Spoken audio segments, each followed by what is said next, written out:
Riverside Healthcare puts the health and wellness information you need well within reach. Hello, listeners, and thanks for tuning in to the Well Within Reach podcast brought to you by Riverside Healthcare.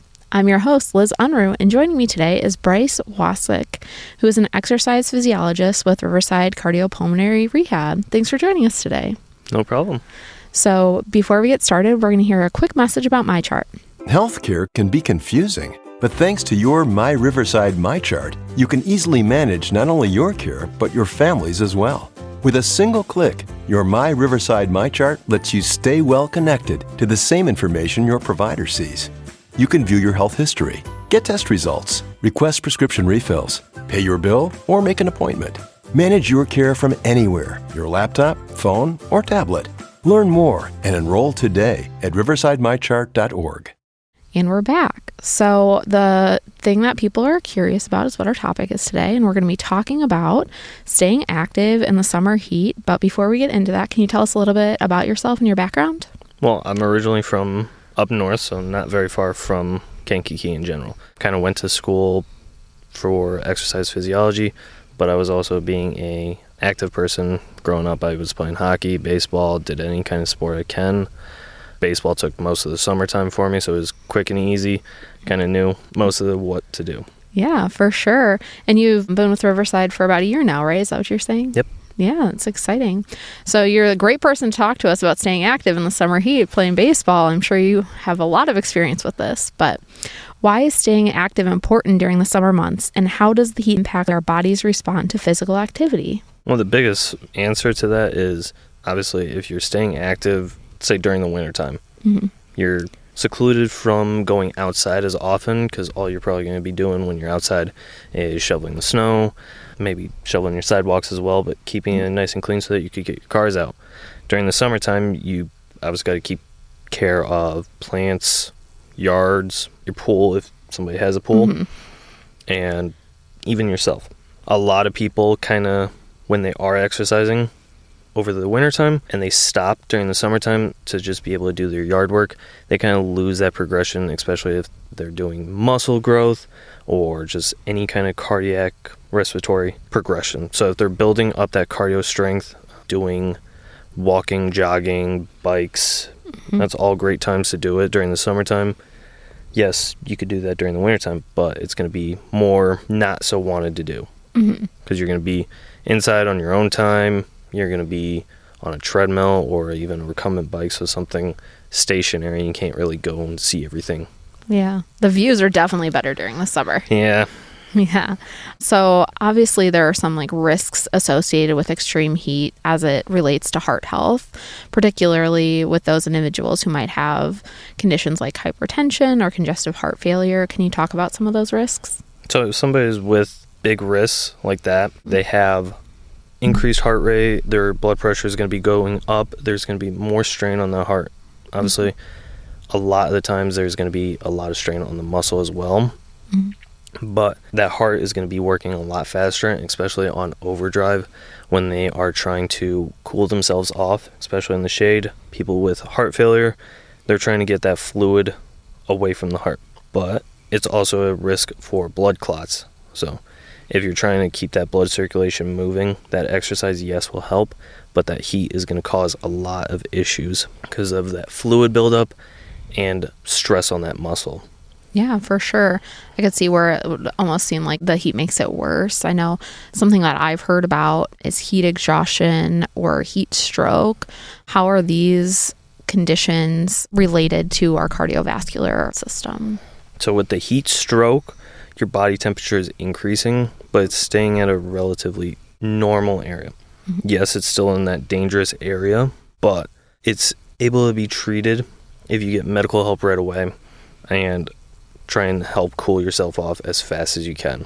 The exhaustion, it's a little more of a moderate tone for the heat stroke. It's still a little bit dangerous if it's not untreated. It's still fighting its hardest to basically cool its body system off. So obviously increased heart rate, blood pressure, more work to that heart, causing more strain on the muscle as well. So trying to cool that body off is the best way to help with that. Yeah, for sure. Going inside, getting some cool water, feeling the air conditioning, those definitely would help.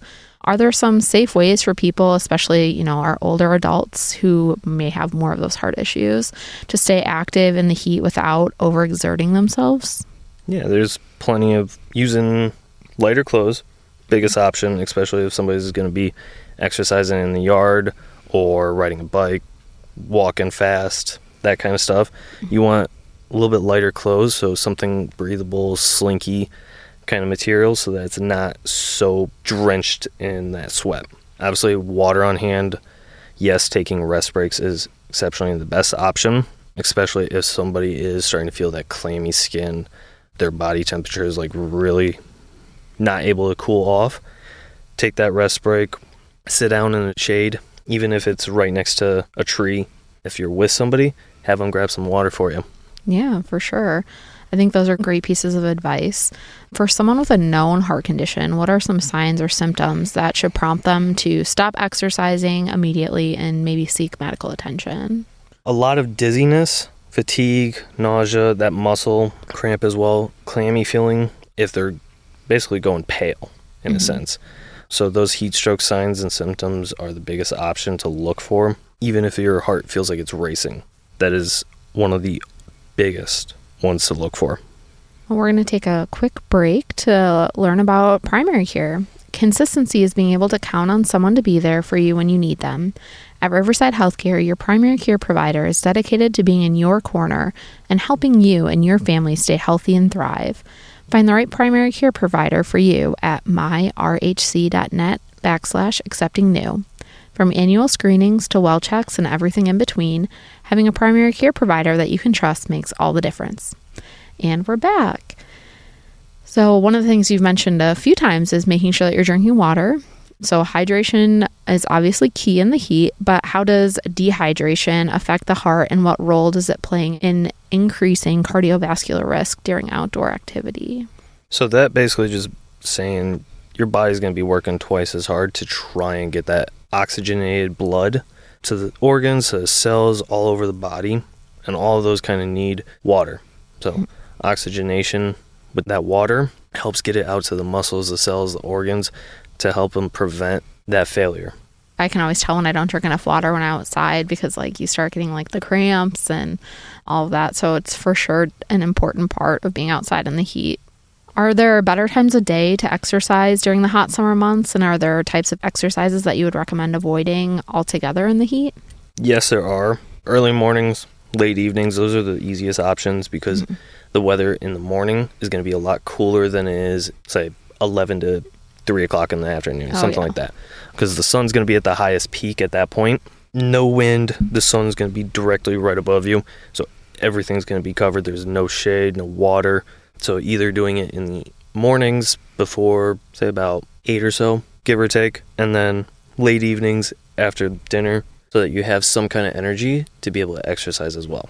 Yeah, you got to feed your body in order to get that energy to do the exercises. So how do the medications, kind of like beta blockers or diuretics, impact a person's ability to tolerate heat and exercise?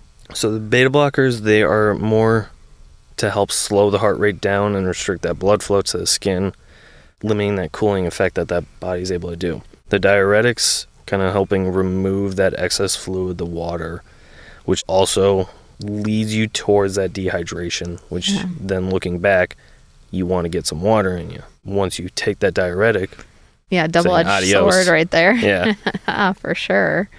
So the biggest thing that we always talk about when it comes to heart health is prevention. So let's talk prevention. What proactive steps can individuals take before, during, and after physical activity to protect their heart health this summer? Big one, checking on the weather. If it's going to be, say, give or take a good solid 90 plus, want to look at as well into the air quality index, the UV, but also trying to get some exercise. Use that intuition to work during the mornings when it's a little bit cooler, not so 70, 80. It's still a little bit cooler, but it's not so humid, not so hot, not beating down right on you with that sun. Take rest breaks. Everyone kind of needs them. You're going to be overexerting yourself a lot. And afterwards, get a cooling shower, cool towel, light clothes, and that's as well with before. Wear those lighter clothes so that you can breathe easier. Yeah, for sure. I think that's an important part, making sure you're staying hydrated, that you're wearing those light clothes that are breathable. I think that's some really great advice. Well, thank you for joining us today, Bryce. Is there anything else that you'd like to add? Just be safe, honestly. Yeah. Make sure you drink your water, right? Yes. Water, be safe, take rest breaks. Don't end up in the hospital. Yes, that's a great advice. Listen to your body. Make sure you're not overexerting yourself. Well, thank you again for joining us today.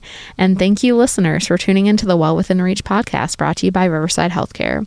To learn more about Riverside Healthcare, visit riversidehealthcare.org.